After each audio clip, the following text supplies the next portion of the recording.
Council meetings are long and boring. Wouldn't it be great if they were short and unboring? This is why I have invented the 5 10-minute meeting. Graphics. Music, graphics. All right. Ashland City Council meeting of June 4th. This guy not here.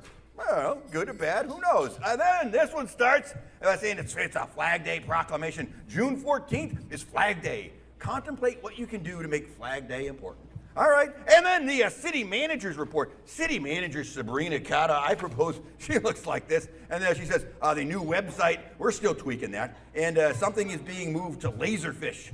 Laserfish, that's what we needed, yeah. No, that's the thing. And then our new band director of less than a year got a better job. So we're looking for a new city band director. All hands on deck for that for sure. And we're looking for artists to paint a new sidewalk in front of Lithia Park.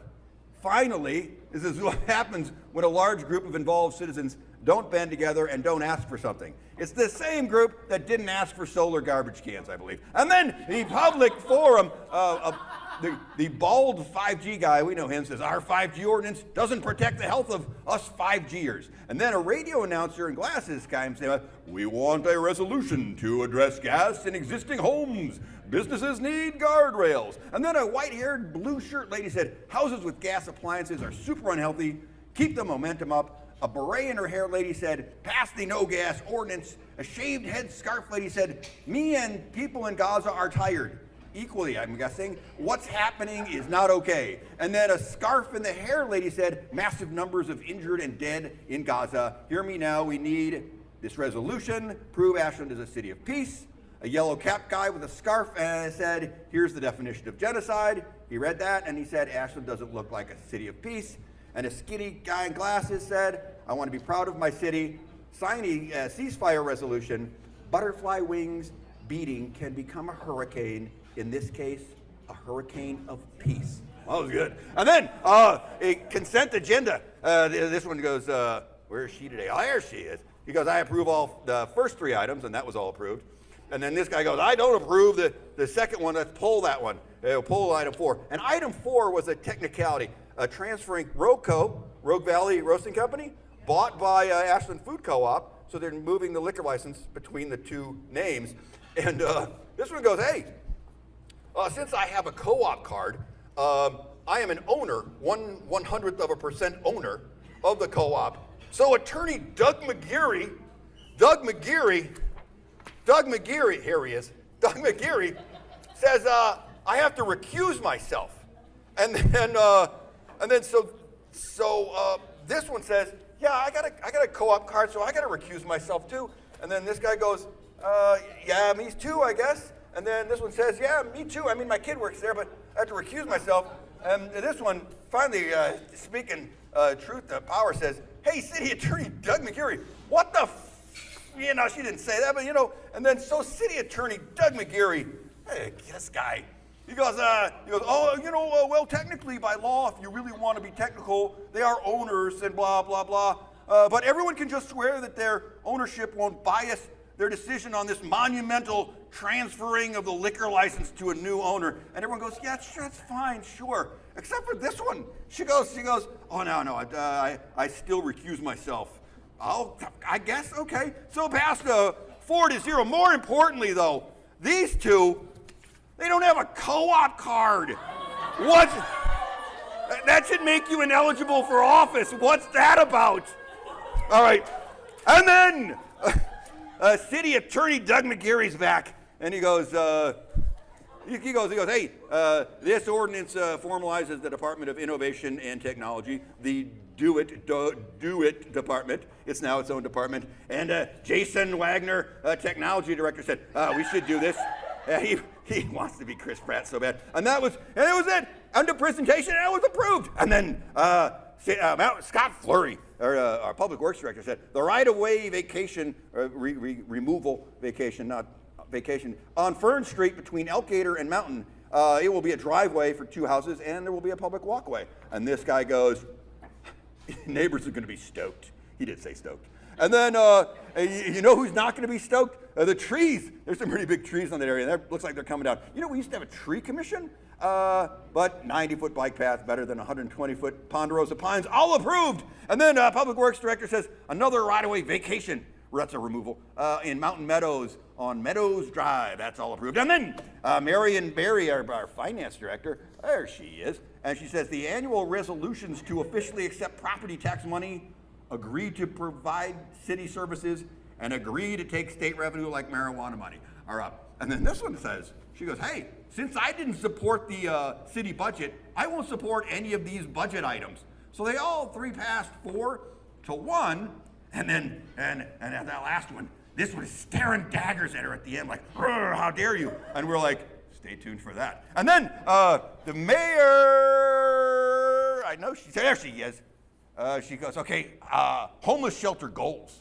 This is a list of goals we have for the Homeless Shelter Committee that begins this week, the committee does. And there are 4 goals: provide safety during severe weather, support economic development, AKA keep South Ashland from looking crappy, provide a pathway for long-term housing, and support climate action and equity and emergency management and pollinator gardens and solar garbage cans, mountain biking everywhere. I mean, I made up those last few, but that was basically, they just tacked on that thing at the end. And that was all approved. And then Scott Fleury from Public Works, there he is. He's got the beard. There he is.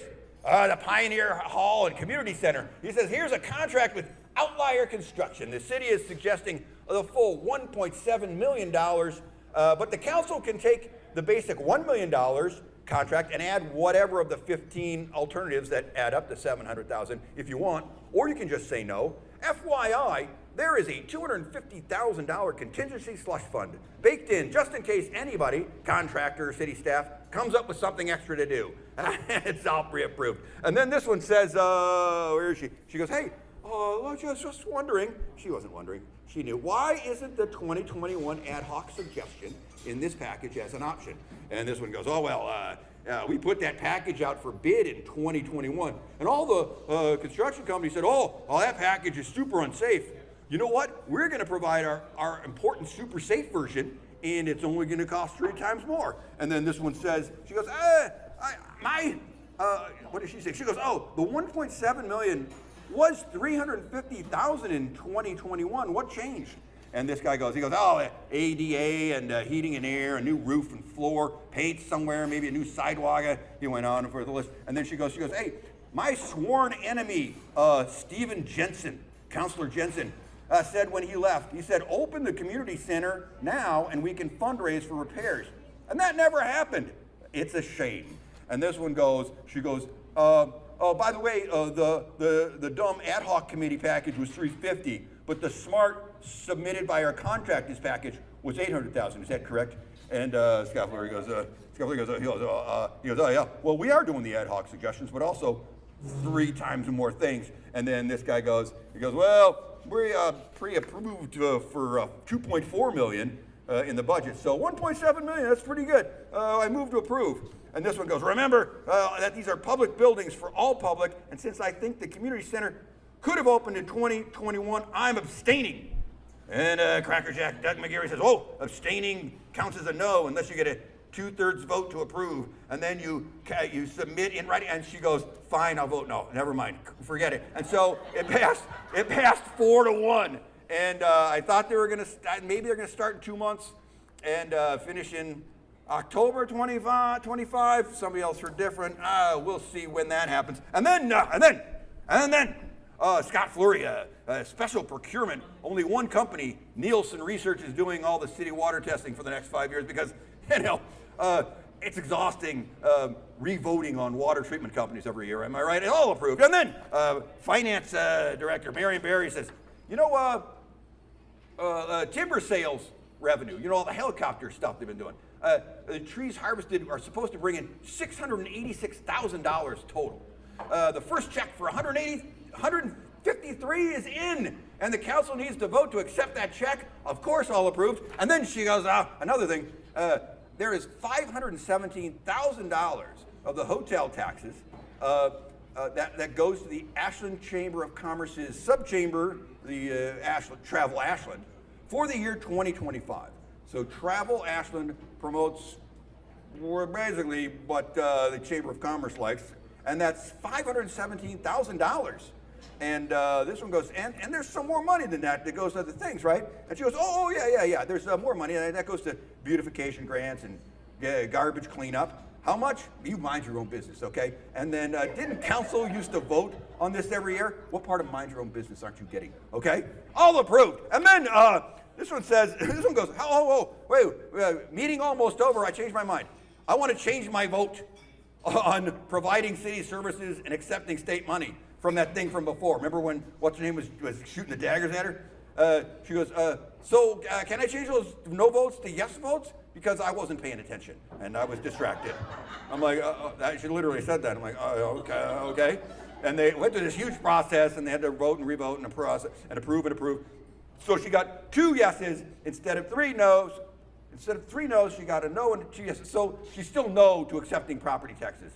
All right, and then closing comments. Oh, this one starts off, here he goes. He goes, hey, Mount Ashland is building a new lift. Is he stoked? Of course he's stoked. And then this one says, this one goes, hey, housing committee presentation I went to, it mentions rural loans and an ADU presentation where people could turn their master bedrooms into a rental unit, and I think that sounds great.